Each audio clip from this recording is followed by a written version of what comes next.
नमस्कार दोस्तों, स्वागत है आपका हमारे चैनल दिव्य स्टोरीज में।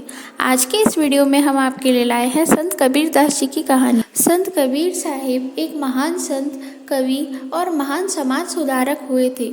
उनके द्वारा जो पंथ चलाया गया था उसे ही कबीर पंथ कहा जाता है। इनके पंथ को हिंदू संप्रदाय के लोग और मुस्लिम संप्रदाय के लोग दोनों ही मानते हैं। प्रारंभ में वे सूत काटते थे और कपड़ा बुनते थे। कपड़ा बुनते बुनते उन्होंने जीवन के अनमोल दोहों को बुन लिया, जो आज भी उतने ही प्रासंगिक है जितने उस जमाने में थे। कबीर दास जी अंधविश्वास और पाखंड मंदिर मस्जिद के घोर विरोधी थे। उनका मानना था कि ध्यान लगाने से ही ईश्वर को पाया जा सकता है। कबीर दास जी के जन्म की कहानी अत्यंत रोचक व अविश्वसनीय है।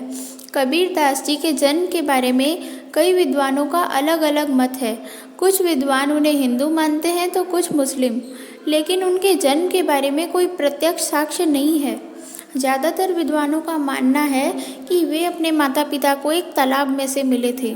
कहा जाता है इनके माता पिता मुस्लिम परिवार से थे। आइए जानते हैं कबीर दास जी के जीवन की एक रोचक कथा। एक बार की बात है, कबीर दास जी की झोपड़ी के पास एक गणिका ने अपना अड्डा बना लिया था। कबीर दास जी तो रोजाना भजन कीर्तन करते थे और भगवान का नाम लेते थे। वहीं दूसरी ओर सामने गणिका के कोठे में नाच गाना होता था। कबीर दास जी को यह बिल्कुल भी अच्छा नहीं लगता। वहाँ बड़े अजीब अजीब लोग आया करते थे जो गंदी गंदी बातें और हरकतें करते थे। नाच गाने की आवाज़ों से कबीर दास जी प्रभु के ध्यान लगाने में बाधा महसूस करने लगे। एक दिन कबीर दास जी गणिका के कुटिया के सामने गए और उसे बाहर बुलाया। कबीर दास जी बोले, आप यहाँ जो कर रही है वह बिल्कुल भी अच्छा नहीं है और इससे मेरा प्रभु में ध्यान बार बार भटक रहा है। आप यहाँ से चली क्यों नहीं जाती? कबीर दास जी की यह बात सुनकर गणिका भड़क जाती है। वह उच्च स्वरों में बोलती है, ए फकीर, तू मुझे यहाँ से भगाना चाहता है? अरे समस्या तुझे है तो तू यहाँ से चला जा।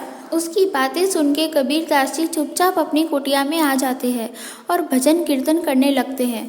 ध्यान ना बढ़ जाए इसलिए वे जोर जोर से उच्च स्वरों में भजन गाते हैं। इससे उस गणिका के यहाँ आने वाले लोग कबीर दास जी के भजनों से प्रभावित होने लगे। वे भी कबीर के भजन सुनने के लिए उनके पास आके बैठ जाते।